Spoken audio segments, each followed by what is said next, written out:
Thumbnail দেখা আবার চমকায় যায় না। জামাত কি ক্ষমতায় আসবে, এই প্রশ্নটা আমার অনেকে এখন করে। আমি সবাই উত্তর দিই, জামাত ক্ষমতায় যাওয়ার এক উজ্জ্বল সম্ভাবনা তৈরি হয়েছে, কিন্তু যাইতে পারবে কিনা এটা নির্ভর করবে একান্তভাবে জামাতের উপরেই। আমার ব্যক্তিগতভাবে মনে হয়েছে জামাত হয়তো নিজেও মনে করতে পারতেছে না যে তারা ক্ষমতায় যেতে পারে। তাইলে কি করলে জামাত ক্ষমতায় যেতে পারে বা ক্ষমতায় যাওয়ার সম্ভাবনা আরো উজ্জ্বল হয়, সেটার আলাপ আজকে। আগে দেখে নি জামাতের জন্য ইলেকশনে জেতাটা কেন খুবই সম্ভব, আর কেনই বা জামাত জিততে পারে। প্রথম কারণ হইতেছে যে দেশের মানুষ নতুন রাজনৈতিক শক্তিকে ক্ষমতায় দেখতে চায়। বিএনপির বিগত সময়ের শাসনের স্মৃতি এখনো দগদগে ক্ষতর মতো এক প্রজন্মের মনে জায়গা আছে। আইন শৃঙ্খলার অবনতি, 64 জেলায় বোমা হামলা, বাংলা ভাইয়ের উত্থান, পরপর 5বার দুর্নীতিতে চ্যাম্পিয়ন, আর 2001 সালে নির্বাচনের পরে তো হিন্দু সম্প্রদায়ের উপরে যে বিভৎস নির্যাতন চালাইছিল বিএনপি, ওইটার কথা নাই বলি। আজকে অনেক কিছুই বলি না, জাস্ট মায়া কইরা, কিন্তু মায়া করার সময় শেষ, বলতে হবে এখন সবই। এই সপ্তাহে একটা প্রজন্মের মনে জল জ্বলে। এছাড়াও বিএনপির রাষ্ট্র চালানোর অদক্ষতা ছিল প্রকাশ্য। ক্ষমতার একাধিক কেন্দ্র তৈরি হয়েছিল, তাইওয়ানে অফিস খুলতে দিছে বাণিজ্য মন্ত্রী, আর কেউ জানে না। বিএনপির আমলে এমপিদের দৌড়ানি দিল পাবলিকে। দুনিয়াতে পানি আর বিদ্যুৎ নিয়ে আন্দোলন হয়েছিল, একটা বিশাল বড় আন্দোলন। ওইটি আন্দোলন ঠেকাইতে গেছে সালাউদ্দিন এমপি, বিএনপির ওই এলাকায়। পাবলিকের দিছে দৌড়ানি, সে দৌড়ে যান বাঁচাইছে। ওর নাম হয়েছিল দৌড় সালাউদ্দিন। এই সালাউদ্দিনের হিস্ট্রি জানেন? হ্যাঁ, জানেন না? ওই বিএনপির জামাই কোটার যে বুদ্ধিজীবী নিজের এলিট মনে করে, আর লিখেছে আমি নাকি বাঙ্গু এলিটদের ভ্যালিডেশন চাই। তো বিএনপির এলিট সালাউদ্দিন, দৌড় সালাউদ্দিন, এই এলিটও তো তার এমপি, তাই না? তো যেহেতু তার একটা আমল নামা দেখে আসেন, দৌড় সালাউদ্দিনের আমল নামা। এই দৌড় সালাউদ্দিন এইচএসসি পাশ করে একটা জীবন বীমা কোম্পানির চাকরি করত। বীমা কোম্পানি একটা মাঠকর্মী ছিল, মানে ওই যে যে যে মানুষের দুয়ারে দুয়ারে যে তার ইন্স্যুরেন্স করাইতো, তারপর একটা কমিশন পাইতো। মুজিবও কিন্তু একই জিনিস ছিল আর কি।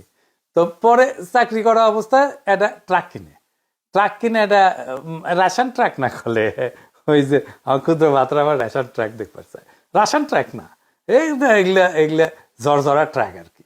এই ট্রাক দিয়ে ওর শ্যালক লুৎফর রহমানের একটা ইট ভাটা ছিল, ওই ইট ভাটায় মালামাল দিত আর কি। আর লুৎফর রহমান কে ছিল জানেন? শ্যামপুর ইউনিয়নের চেয়ারম্যান ছিল, আওয়ামী লীগের সভাপতি ছিল। তারপরে তো সে ড্যামরা সায়দাবাদ যাত্রাবাড়ি বাস টার্মিনাল এটার মাথা হয়ে দাঁড়ায়। একটা ট্রাকের মালিক, আস্তে আস্তে আরো ট্রাক করতে করতে অঢেল সম্পত্তির মালিক হয়। আর ট্রাক ব্যবসার আলালে চলতে থাকে বাস টার্মিনালে চান্দাবাজি। এর মধ্যে তার সাথে শ্রমিক দলের সখ্যতা গড়ে ওঠে।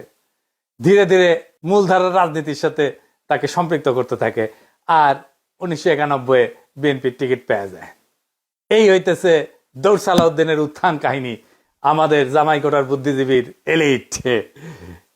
জুরাইনের মাজার রোডের একটা সিএনজি ফিলিং স্টেশন আছে তার, ওই মাজার শরীফের জমি দখল কইরা ওই ফিলিং স্টেশন করেছে দৌড় সালাউদ্দিন। একটা পত্রিকাও কিনেছিল দেশ জনতা নামে। তো শ্যালক যেহেতু আওয়ামী লীগে, তার তেমন কোনো অসুবিধা হয়নি, একবার বোধহয় জেলে নিয়ে গেছিল। তো বিএনপির জামাইকোটার বুদ্ধিজীবীর কাছে তো এই যে সিপাস চান্দাবাজ দৌড় সালাউদ্দিন হইতেছে এলিট, আর এইসব এলিটদের ইন্টেলেকচুয়াল ল্যাটেল হইতেছে এই জামাইকোটার বুদ্ধিজীবী। লজ্জা লাগে না? হ্যাঁ, যাই হোক, বিএনপির মেলা স্বীকৃতি আছে, আস্তে আস্তে আসবে আর কি। এই বিএনপি কি কম লুটপাট করেছে তার শাসন আমলে? তো এখন এই যে ইকোনমির অবস্থা দেখিচ্ছেন, দেশের এটা বিন্দু মাত্র লুটপাট সহ্য করার ক্ষমতা নাই। দেশটা ধ্বংস হয়ে যাবে, রাষ্ট্র নাই হয়ে যাবে লুটপাট হইলে। প্রফেসর ইউনূস লুটপাট বন্ধ করেছে, লুটপাট হয় না, রিজার্ভ কিন্তু বাড়িচ্ছে, কিন্তু ইকোনমি রিকভার করে নাই। এর উপরে যদি লুটপাট শুরু হয় তাহলে দেশ নিজেই জয় বাংলা হয়ে যাবে, এটা পাবলিক বুঝে। সেই জন্যই তারা চায় দেশে যেন দুর্নীতি আর না হয়। এই যে র্যাব কারা বানাইছিল জানেন? বিএনপি বানাইছিল কেন জানেন?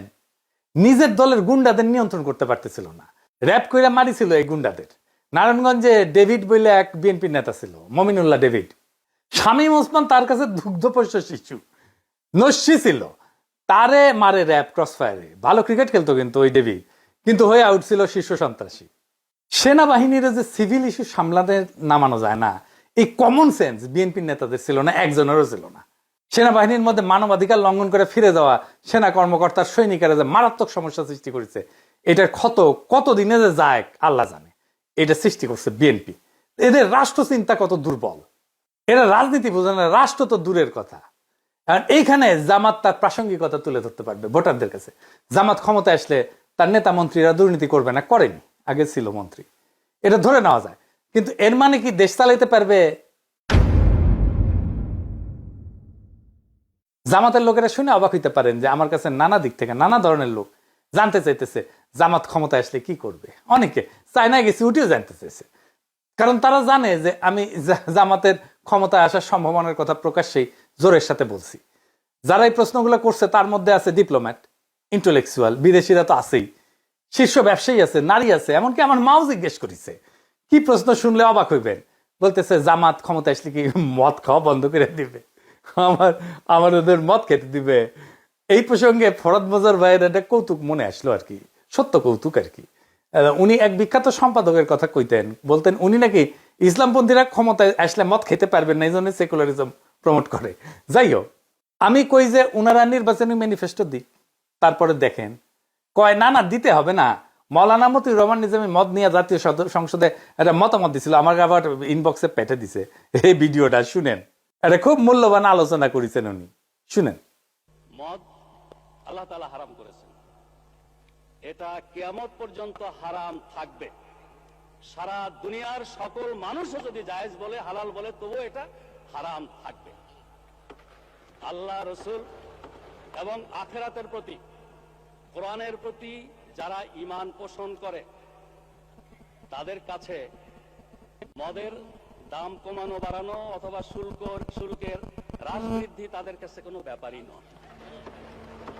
মাংনাও যদি দেওয়া হয়, মদের ফ্যাক্টরির মধ্যে যদি বদ্ধ দরজা জানালার মধ্যে তাদের রাখা হয়, তবুও তারা আল্লাহর ভয়ে মদ স্পর্শ করবে না। মানে স্পিকার, আমি তাদের উদ্দেশ্যে বলতে চাই, তারা যদি সত্যি এটা নিয়ে রাজনীতি না করতে চান, আন্তরিকভাবে মদ বন্ধ হোক এটা চান, তাহলে মদ বন্ধ তো ইসলামী অনুশাসন পুরোপুরি চালু ছাড়া হতে পারে না। ইসলামী রাষ্ট্র ব্যবস্থা, সমাজ ব্যবস্থা, শিক্ষা ব্যবস্থা চালু হওয়া ছাড়া হতে পারে না। অনুশাসন কায়েমের আন্দোলনকে বলেন মৌলবাদ, বলেন সাম্প্রদায়িকতা, বলেন ধর্মান্ধতা। যতদিন তারা ইসলামী রাষ্ট্র ব্যবস্থা, সমাজ ব্যবস্থার আন্দোলনকে মৌলবাদ, সাম্প্রদায়িকতা, ধর্মান্ধতা বলা বন্ধ না করছেন, ততদিন মদের ব্যাপারে তাদের কোনো প্রশ্ন তোলার অধিকার নাই। মানে স্পিকার, এই ব্যাপারে আরেকটা পিকচার আমি আপনার সামনে আনতে চাই। 1400 বছর আগে জনাবে মুহাম্মদুর রাসূলুল্লাহ সাল্লাল্লাহু আলাইহি ওয়াসাল্লাম যখন ইসলামের দাওয়াত দিচ্ছিলেন, সেই যুগটাকে বলা হয় আইয়ামে জাহিলিয়া।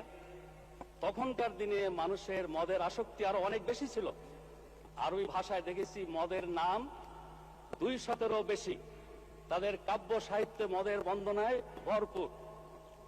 সেখানে বাড়িতে বাড়িতে মদের মটকি ছিল। আমেরিকার মতো এরকম প্রচার মিডিয়া ছিল না মোটিভেশনের জন্য। কিন্তু ইমানি শক্তি, আল্লাহ, রসুল, আখিরাতের প্রতি বিশ্বাস এমন একটা শক্তি, এই শক্তির বলে সেদিন পর্যায়ক্রমে মানুষকে তৈরি করে নিয়ে যে মদ নিষিদ্ধ করা হয়েছিল, আজকেও মুসলিম বিশ্বের সংখ্যাগরিষ্ঠ মানুষ আইনের কারণে নয়, আল্লাহর ভয়ে মদ থেকে দূরে থাকে। তো আমি এটা শুনে কই যে আমিও তো মদ খেতে নিষেধ করি, মানে ডাক্তারেরা আর কি। তো ওনারা কয় না না, ডাক্তাররা নিষেধ করলে সেটা অন্য কথা, কিন্তু মদ খেতে দিতে হবে। আমি কই না, খেতে দিলে সমস্যা কি? ওনারা বলেন যারা মদ খায় তারা তো এলিট, তারা ইকোনমি মেনটেন করে। তা আমি কইলাম না না না, এই যে বিএনপির জামাই কোটা বুদ্ধিজীবী, সে তো এলিট, সে তো মদ খায় না। তো এই প্রসঙ্গে একটা ইন্টারেস্টিং কৌতুকের কথা মনে আসলো, বিএনপি প্রসঙ্গে আর কি, মদ খাওয়া প্রসঙ্গে। জাদু মিয়া ছিলেন না, মশিউর রহমান জাদু মিয়া, ন্যাপ করতেন। তো বিএনপি তো ন্যাপ, মুসলিম লীগ আর সুটকা সাটকা আওয়ামী লীগ মিলে তো বিএনপি তৈরি। তো উনি মশিউর রহমান জাদু মিয়া পরে বিএনপি প্রতিষ্ঠাতাদের একজন ছিলেন আর কি। কথিত আছে যে মশিউর রহমান জাদু মিয়া এই অগ্নিজল পান করার অভ্যাস ছিল আর কি। তো ভাষা নিয়ে বক্তৃতা দিচ্ছেন, পাশে জাদু মিয়া বসে আছে। তো কইতেছেন ভাষানি অগ্নিঝরা কণ্ঠে কইতেছে, চালের দাম বাড়িছে, ডালের দাম বাড়িছে, তেলের দাম বাড়িছে, মদের দাম বাড়ছে কিনা কইতে পারবো না, জাদু মিয়া কইতে পারবে। তো এই মদ খাইতে পারবো কিনা, এটা একটা বিরাট জিজ্ঞাসা। যারা মদ খায় না তারা আরো বেশি জিজ্ঞায়। নারীরা বলে যে তারা তাদের পছন্দ মতো পোশাক পরতে পারবে কিনা, একজন তো কইলো যে বিকিনি পড়তে পারবে কিনা। আমি কইলাম বাংলাদেশের মেয়েরা কি সিবিএসে বিকিনি পরে? হ্যাঁ, তো কয়ে না পরে না, কিন্তু পড়তে পারবে কিনা। হ্যাঁ, মানে আগে থেকে কয়ে নিচ্ছে, কয়ে দিতে হবে পড়তে পারবে কিনা। যদিও বাংলাদেশের বেশিরভাগ তরুণ শিক্ষিত মেয়েরা হিজাব পরে, আমরা সেটাই দেখতে পাই। তারপরেও এই আতঙ্ক ছড়ানো হয়েছে বা হইতেছে। 1922 সালে কতটুকু পা খোলা রাখতে পারবে মেয়েরা, সেটা নিয়ে পুলিশ ধরতো আমেরিকাত সিবিসে যায়। আর আমাদের এখনই দেওয়াই লাগবে বিকিনি পড়ার জন্য, পারমিশন দেওয়াই লাগবে। হ্যাঁ, আমার তো আপত্তি নাই। হ্যাঁ, আমি তো দিবেরই চাই। আমাক দেন রাষ্ট্রপতি পদে দাঁড়াই, আমাক মার্কা মনে আছে তো, বুলডোজার সিল মারো রে সিল মারো, বুলডোজারের সিল মারো, মাইরা দেন, আমি বিকিনি পড়ার ডিক্রি জারি করে দেবো প্রথম দিনই। যাই হোক, দুর্নীতি বন্ধ করবে জামাত, সাথে সাথে এক মহা সমস্যা শুরু হবে। কি সেই সমস্যা? মহারাজ, বিশাল সমস্যা। এই যে রাষ্ট্রযন্ত্র, তার প্রত্যেকটা নাট বল্টু দুর্নীতিগ্রস্ত, চেয়ার টেবিল পর্যন্ত ঘুষ খায়। যেই আমলাতন্ত্রের উপরে সে বৈশা রাষ্ট্র চালাবে সেটাই তো করাপ্ট, আগা পাঁচতলা করাপ্ট। ব্যাংক থেকে লোন নিতে গেলে ব্যবসা প্রতিষ্ঠানগুলোকে ঘুষ দিতে হয়, ব্যাংকের এমডি কে, বোর্ড মেম্বারদেরকে। যে লোন নিবে সে তো কাস্টমার, তারাই তো তেলাবে ব্যাংক। তা না, উল্টা যে সেল করিচ্ছে সেই তেলা, সে তারই কাস্টমার তেলাইতেছে। এটা কেমনে ম্যানেজ করবে জামাত? এটার একটা সিস্টেম লাগবে। এই সিস্টেম ওদের মাথায় আছে কিনা কে জানে। জামাতের মন্ত্রিসভা কেমন হবে? নারী মন্ত্রী থাকবে কিনা? কয়জন থাকবে? জামাতের সুরাতেও তো নারী সদস্য নয়। জামাতের কিন্তু একটা আলাদা নারী সংগঠন আছে, যার নাম হচ্ছে বাংলাদেশ মহিলা জামাত ইসলাম। তো এটা 1970-এর দিকে এটা গঠিত হয়েছে। তো মহিলা জামাত দলীয়ভাবে আলাদা সংগঠন, কিন্তু কিন্তু কেন্দ্রীয়ভাবে জামাতের নেতৃত্বাধীন। তার মানে তাদের নিজস্ব আমিরা বা সভাপতি থাকেন, কিন্তু দলীয় নীতিগত সিদ্ধান্তে চূড়ান্ত কর্তৃত্ব পুরুষ নেতৃত্বের হাতে।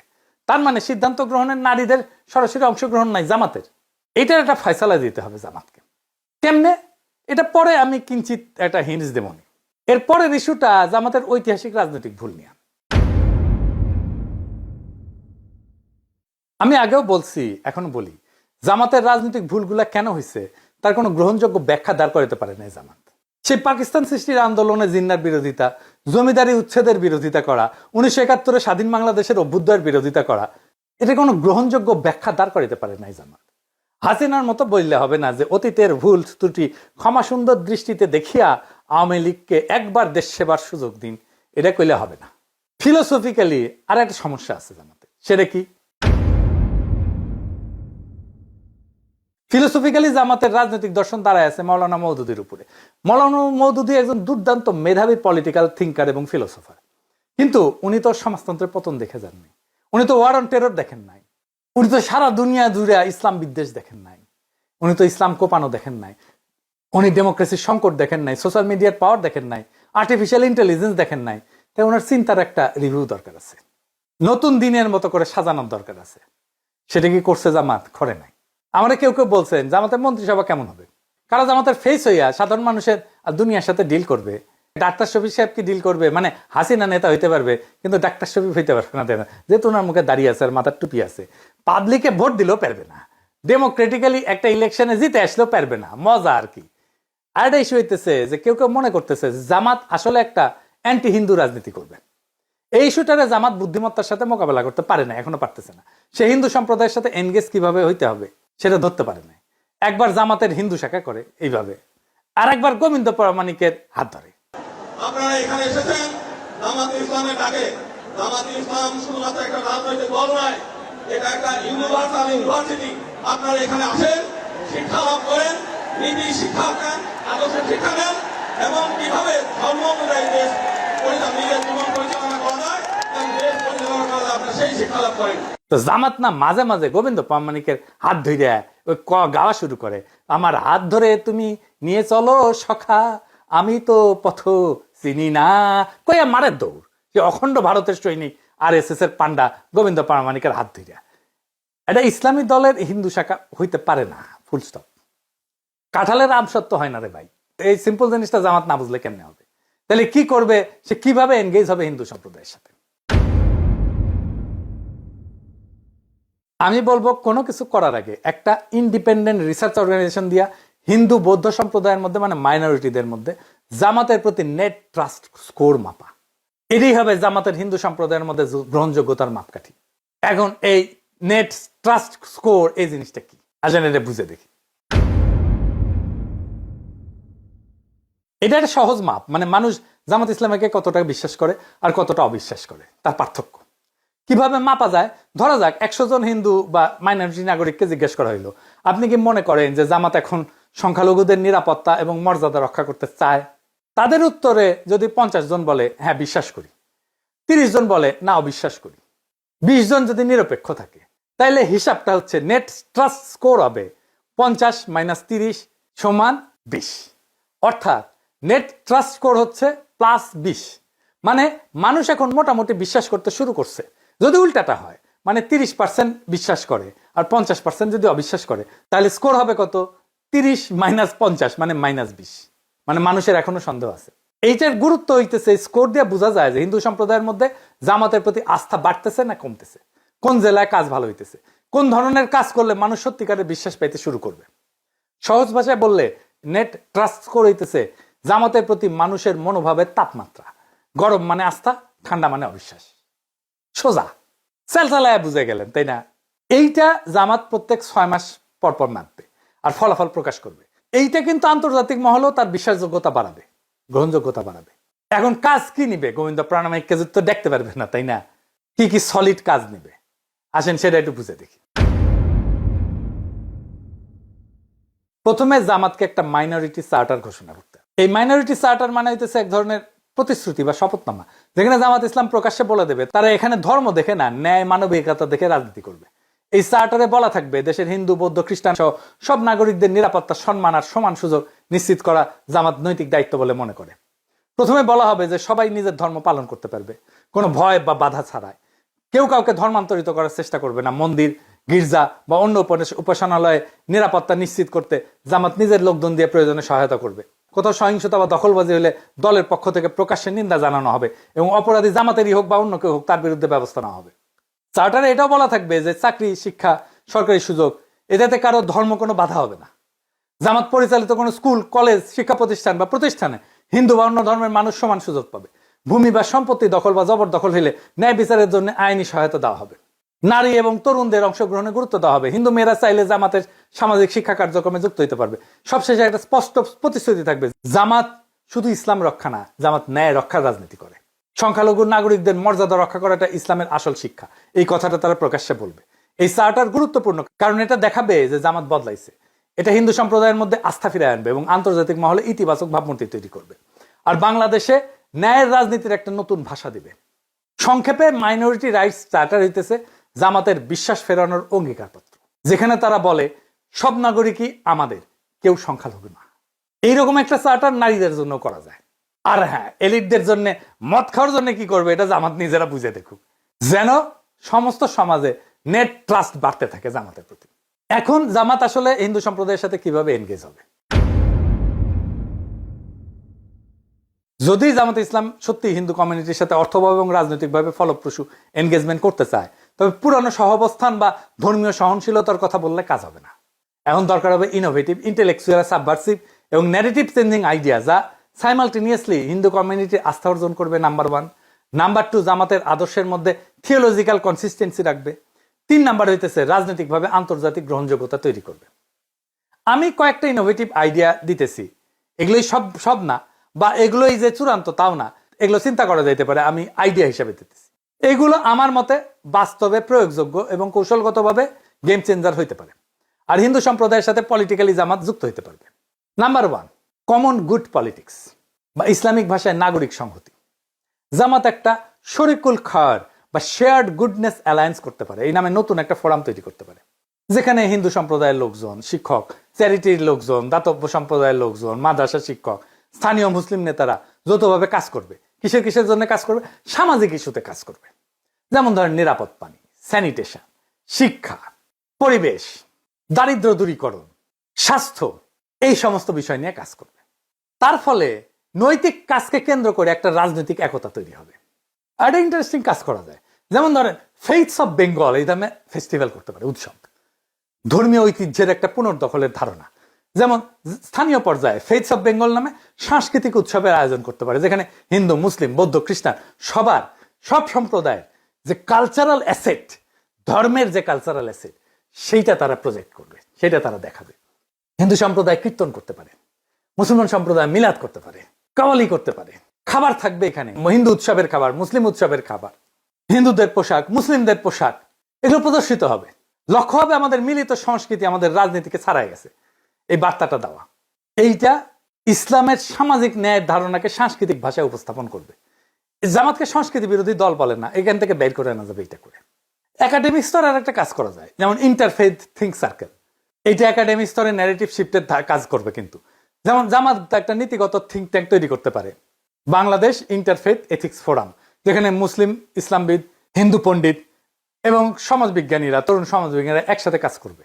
যেখানে বিষয় কি কি হবে, যেমন নাগরিক ন্যায়, সামাজিক ন্যায়ের ধারণা, ইনসাফের ধারণা, বহুত্ববাদ, নৈতিক রাজনীতি, এই বিষয়গুলো নিয়ে তারা কাজ করবে, গবেষণা করবে।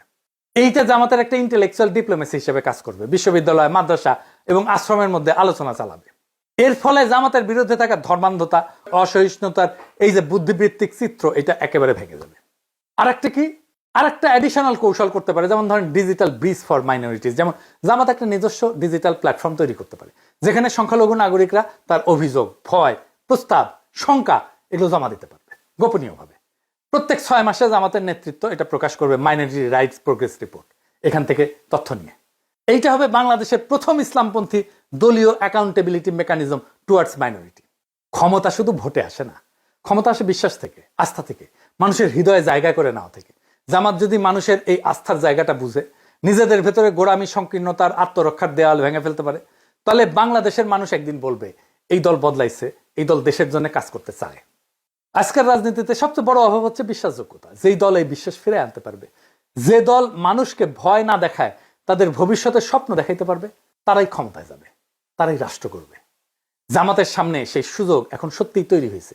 কিন্তু দরজা খোলা মানে ভেতরে ঢোকা না। কিন্তু এই দরজায় ঢুকতে হইলে নিজেদের পুনর্গঠন করতে হবে, মানে নীতিতে, সংগঠনে, আচরণে। বাংলাদেশ এখন এমন এক মোড়ে দাঁড়ায় যেখানে ধর্মীয় রাজনীতির নাম শুনলেই অনেকে ভয় পায়।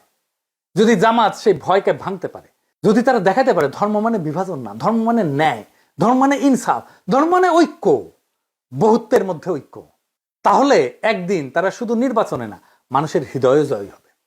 এখন সময় জামাতের জন্য ইতিহাসের সামনে দাঁড়ানোর, অন্যদের বদনাম দিয়ে না, নিজেদের পরিবর্তনের শক্তি দিয়ে প্রমাণ করার। বাংলাদেশে এখন ন্যায়ের রাজনীতি এখনো সম্ভব, ইনসাফের রাজনীতি এখনো সম্ভব। আর সেই রাজনীতি ইসলামের আলো থেকেই জন্ম নিতে পারে। ইনকিলাব জিন্দাবাদ।